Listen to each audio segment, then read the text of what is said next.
Everyone knows my husband, Ron DeSantis, is endorsed by President Trump, but he's also an amazing dad. Ron loves playing with the kids. Build the wall. He reads stories. Then Mr. Trump said, "You're fired." I love that part. He's teaching Madison to talk. Make America great again. People say Ron's all Trump, but he is so much more. Big league. So good. I just thought you should know. Ron DeSantis for governor. Hey there, guys. Welcome to the channel. That's an oldie but a goodie. So, guys, is it just me, or is it really starting to look like we may be seeing the end of Ron DeSantis as a presidential candidate? And I think it could come as early as this week, to be honest with you. But there's a lot going on, and we got a lot to get into. Before we get into it, guys, please make sure to like, comment, subscribe, and please share the channel. It really helps us to grow, helps us to get our message out there, and I really, really do appreciate you guys. So, yeah, Ron DeSantis, what do you say? I mean, really, the guy really is one of our nation's strongest conservatives, and he's got to be one of the most successful and effective governors in modern history. Whether you like him or not, you just cannot argue that fact. You just can't prove it by numbers, at least. But anyway, you know, it just doesn't feel like it's his time to be president. And a lot's going on. You know, the Florida legislature, they wrote him a published letter that basically said, look, dude, it's over. You were hired to be the governor for Florida, and you're missing in action. You're out there running all over, chasing your presidential fantasy. It's time to call it and get back to work. And, you know, they're not wrong. And after that, he went on Fox and he talked to Neil Cavuto, and Neil basically asked, look, dude, it's over, isn't it? I mean, isn't it time to drop out? And if it really isn't the time, then when is? And listen very, very closely to what his answer is and see if you pick it up. Let me know in the comments if you do. Take a look. But to continue funding this indefinitely. You know, Governor, and you've been very patient. I know you have to go. You have, been a closely watched candidate, always seen as the alternative to Donald Trump. I don't know if that holds on now with Nikki Haley and her surge. These are all polls, to your point.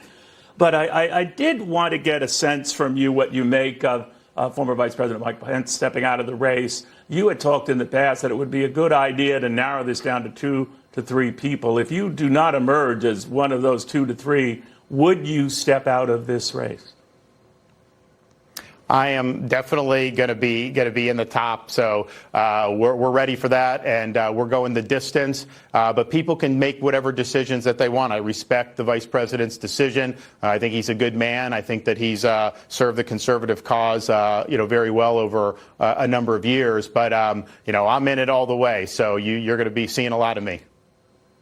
All right, even if you sink in the polls or others, particularly Nikki Haley, emerge it's not, Neil, stronger. It's not about the polls. You have to win Iowa. You have to win Iowa, in other words.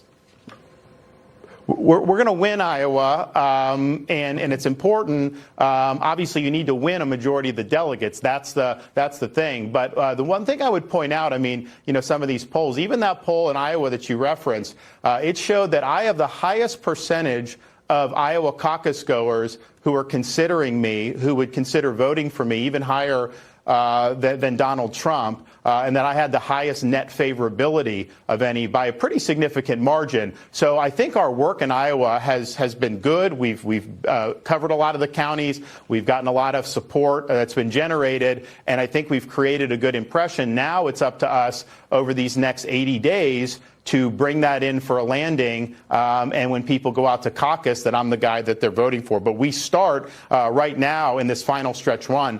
We are in the best position in terms of our view of what the electorate views us, and I think that that's a testament to the hard work. A lot of this stuff has not been glamorous. It's not gotten a lot of headlines. We're going to small counties and we're meeting people and we're shaking their hand and we're answering their questions. But that's what you should do. That's the way these things are won and lost. Got it. Governor DeSantis, great catching up with you. Be well.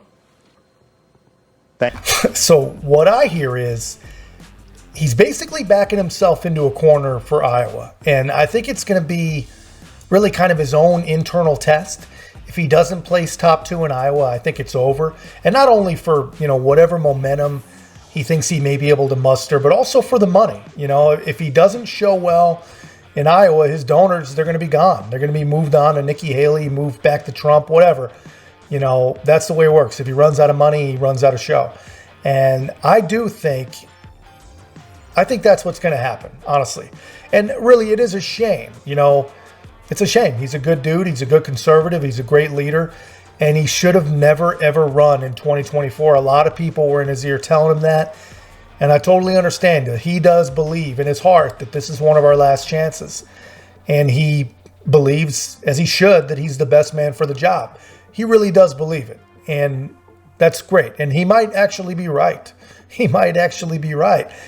And because I think he may be right, you know, I really do hope that this failure, which I think it will be a failure, I hope it doesn't affect his future, because he is a great governor. He is a tremendous conservative. And I feel like he could really, really play a real significant role in the post-Trump world. But as I think we're all starting to see, you know, the post-Trump world is not yet. This is not the post-Trump world. And, you know, the people are speaking for sure. And I think that if DeSantis is as smart and as politically with it as I think he is, I think he needs to get out of the race, and I think he needs to give his full and real unwavering support to Donald Trump. And he needs to do his part to help and ensure that the conservative cause wins in 2024. But anyway, that's just my take, guys. Let me know yours in the comments. And if you haven't already, please make sure to like, comment, subscribe. Most importantly, share the channel. We'll see you in the next one.